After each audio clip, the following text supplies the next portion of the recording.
How do we get away from this blackwashing you speak of? Because it seems like it works so well, especially in the culture industry. There's a line we have on the show that Black Power succeeded culturally where it failed politically. So blackwashing is kind of such a proven strategy. If anything is baked into the body politic, maybe it's this idea of race reductionist frameworks are the only way to go. I think the first problem we have to realize and admit is that number one, black watching or black washing, which frame you use, is too profitable on both sides, all sides. It's profoundly profitable, and there are to be up very candid. There are many black people who don't want it to go away. They don't want it to go away because they make their livelihood in the world of race reductionism. And if we actually had a society where we could talk about policy equity based on class and political economy, it would make their livelihoods disappear. And they're not interested in having realities where we talk about real economic solutions in ways that truly solve the problems of the majority of poor and working class Americans, black or otherwise. So part of the reality is that there's a whole industry in keeping these framing alive. And there are large numbers of black folk who participate in doing so because they don't know of any of the of other frames and they don't want to know of any other frames. Do you guys think there's true believers though in that framework? Well, there are always true believers, right? I don't have anything deep to say other than that reality, but there are always true believers. Many of When them I say true believers, I mean the people that really are in the forefront of some of this front. I wrote a whole paper on Bernie Sanders. I think that movement really does get kind of kneecapped by this idea of not having a black agenda in 2016 and a little bit in 2020. I think him forcing a black agenda was somewhat problematic for his campaign. But do you think Kendi is a true believer of anti-racism, or do you think he's just simply a charlatan? I think there's sometimes an oversimplification of him. I think he's a true believer.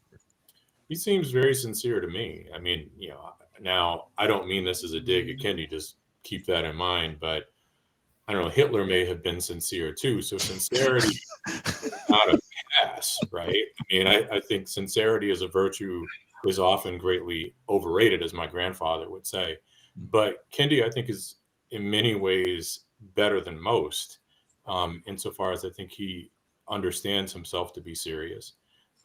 He certainly understands himself to be engaged in a rigorous project. We can quibble over some elements of his work if you want, and I don't want to do that right now. But again, I do think he's better than many of them, even as he is illustrative of the broader problem. And I think to an extent, the expression of his limitations comes through very clearly in his racism, anti-racism binary, right? The binary that he works with is not a radical departure from what liberals have been doing, right? I mean, his persona, his physical presence gives the impression, maybe, and I would say a false impression, that what he's doing is breaking with a longstanding liberal tradition. But liberal social policy, certainly liberal understanding of racial inequality and what it's all about, has long, going back to at least the Johnson administration, maybe a little earlier, oscillated between two poles, race or racism, right? I mean, this is another way to describe what race reductionism is, and it's what we talked about last time, that the explanations for inequality that liberals tend to coalesce around, as relates to what Cedric was saying earlier, come down to the failings of bad actors, generally speaking. They're culturalist frameworks like culture poverty or underclass ideology, but the way that those people talk about culture really is a lot more like race is supposed to be. Contemporary anti-racism, interestingly enough, I think very often, not always, but the way that people talk about what racism is today, and this certainly you could see Daniel Patrick Moynihan do as well in the 60s, likewise coalesces around a culturalist or even racialist understanding. If Moynihan described racism as the virus that infects us all. In more recent terms, we've had people, or in more recent years, we've had people describe racism as our original sin or racism's in our DNA. If you think about those metaphors, these naturalist metaphors, then what they're doing, just like underclass ideology is treating culture as something that's, again, seeped into the blood, racism would be sort of cultural attachments and ideological attachments to notions of group hierarchy that are presumed to be intrinsic. We're transforming ideas or ideological and cultural attachments to something that's more innate, right? When we describe racism as our original sin or in our DNA. And so this binary that shaped liberal discourse on inequality hasn't served us well. But Kendi's frame is, I think, quite compatible with it. Just another expression of that same long-standing problem. And even though, again, I will say, last thing I'm going to say, he is better than many who work in that area. I certainly am much less afraid of Kendi than I am Robin DiAngelo. That's a setup for Cedric Michael Simmons, by the way. That we connected a number of years ago, titled something like "Why I'm Afraid of Robin DiAngelo." Me too. I tend to what is he talking about? Expand on this fear. No, yeah, I got you. Yeah, I wrote a piece a while back called "I'm Black and Afraid of White Fragility," and I wrote it in part because I read White Fragility at the same time. I think it was about in 2009 or 2020, right when when everything was sort of peaking when it came to the Great Awakening. And as I was reading the book, the image that came to mind that I found to be terrifying was that we were going to have a ton of teachers, administrators, up and coming scholars, student activists who were going to read this book and treat it as the manual, and in some ways as the Bible, for how to address inequality, despite the fact that the premise of the book was so steeped in race reductionism, to the point where when the author was asked about, like, I think she was frequently asked, like, what is a step in the right direction, or what do you want folks to take away as like a next step? And her response was for folks to recognize that, for white folks to recognize that they're white. And the idea of so many teachers, administrators, grad students, young student activists, the idea that folks were going to take that book, treat it as like the solution or like the playbook for how to address inequality, I thought was not only terrifying, but I also thought, oh my God, it's going to work. Because it's such I think in some ways it tells a story that fits into the broader sort of like Disney narrative of society and of history of like good people and bad people.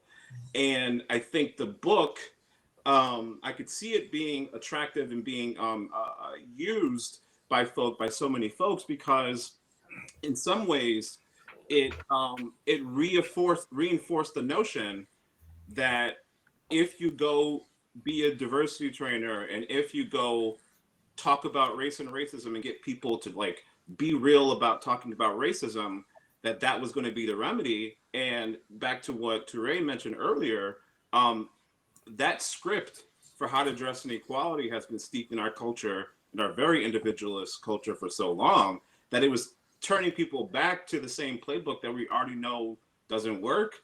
And on top of that, legitimizing not only race reductionism, but in my opinion, like just racial essentialism in a way that I think was easy to miss. And to really harp on that point, I remember also around the same time that as the amount of deaths from COVID was spiking, and the conversation was about in the media and in the discourse was about how to address the healthcare needs and the health needs and the wellness needs of people, that the conversation was about doing things like Medicare for all, or doing things like figuring out how can we decouple your employment status from your access to healthcare.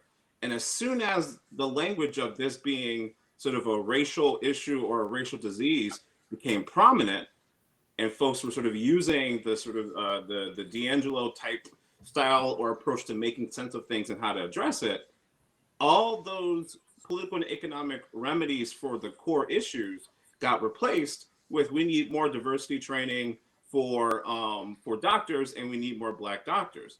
And that to me was like the perfect illustration of why we should be terrified when that frame becomes and gets reinforced as the dominant frame.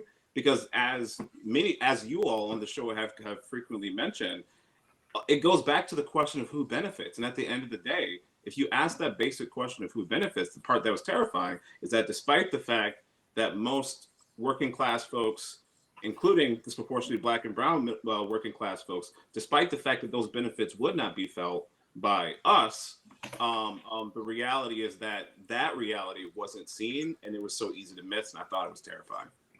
And it happened, unfortunately. It did. And that point that Cedric made about COVID translating not into Medicare for all, but the call for more Black doctors is exactly why I think that Biden's showing in 2020 was so important, right, for shaping what racial justice would look like, why it would have the long legs that it has, but they're not that long, right? Because the legs have because no one's talking about Black doctors.